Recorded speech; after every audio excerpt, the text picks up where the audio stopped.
আসসালামু আলাইকুম, this is kitchen stories. আজ আপনাদের সামনে নিয়ে এসেছি ট্যাংরা মাছের ডিম বোনা। ডিম বোনাটা কীভাবে করেছি চলুন আমরা দেখে নিই। প্রথমে মাছটা ভালো করে কেটে ধুয়ে তারপরে পেটের থেকে ডিমগুলো আমি বের করে নিয়েছি। বের করে বড় একটা বাটিতে ডিমগুলো দিয়ে দিচ্ছি। তারপরে সামান্য লবণ এবং লেবুর রস দিয়ে মাখিয়ে রেখে দিব কিছু সময়। তারপরে পরিষ্কার করে আমি ডিমগুলো ধুয়ে নিয়ে এসেছি।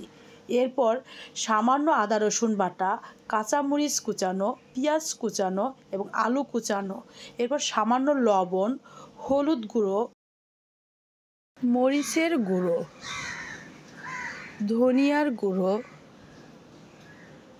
জিরার গুঁড়ো সামান্য পরিমাণে দিয়ে ভালো করে মাখিয়ে নেব। মাখিয়ে নেওয়া মাছের ডিমের ভিতরে দুটি মুরগির ডিম ভেঙে দিচ্ছি। তারপর কাঁটা চামচ দিয়ে আমি ভালো করে ফেটিয়ে নিচ্ছি। এরপর কড়াইতে তেল দিয়ে গরম করে তার ভিতরে ডিমগুলো ঢেলে দিচ্ছি। ঢাকনা দিয়ে ঢেকে রেখে এরপর চলুন নারকেলের দুধ করে নিই। ব্লেন্ডারে কিছু টুকরো নারকেল আমি ব্লেন্ডারে দিয়ে ব্লেন্ড করে নিয়ে এসেছি। দুধ বের করে নিয়েছি। এরপর চলুন ডিমটা উল্টিয়ে দিই। ডিমটা উল্টিয়ে দিয়ে আমি ঢেকে রেখে এরপর চলুন রান্না বসাই। কড়াইতে সামান্য তেল, আস্ত গরম মশলা, একটা শুকনো মরিচ 2 টুকরো করে দিয়েছি। তারপর একটা তেজপাতা টুকরো করে দিয়ে দিয়েছি। পেঁয়াজ বাটা এবং আদা রসুন বাটা একটু ভেজে নিয়েই আমি নারকেলের দুধ দিয়ে দিয়েছি।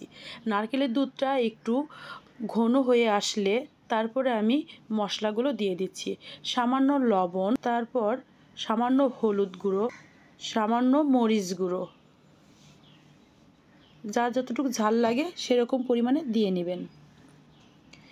এরপর ধনিয়ার গুঁড়ো দিয়ে দিয়েছি, দিয়ে একটু নেড়ে নিয়েছি।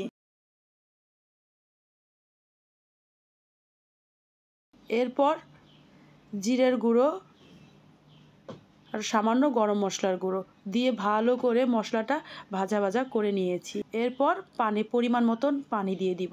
পানিটা বলক যেতে থাকুক। চলুন আমরা ডিমটা কেটে টুকরো টুকরো করে নিই। টুকরো ডিমগুলো আমরা মশলায় দিয়ে দিয়েছি। এরপর ডিমগুলো আমরা মশলায় নেড়ে চেড়ে ভালো করে ভুনা করে নেব। আমাদের মশলা যখন পানি শুকিয়ে ভুনা ভুনা হয়ে আসবে তখন আমরা এটা নামিয়ে নেব। আমার রান্নাটা হয়ে গেছে। এবার আমরা সার্ভিং ডিশে সার্ভ করে নিব। দেখুন আমাদের রান্নাটা কত সুন্দর হয়েছে এবং খেতেও মজা হয়েছে।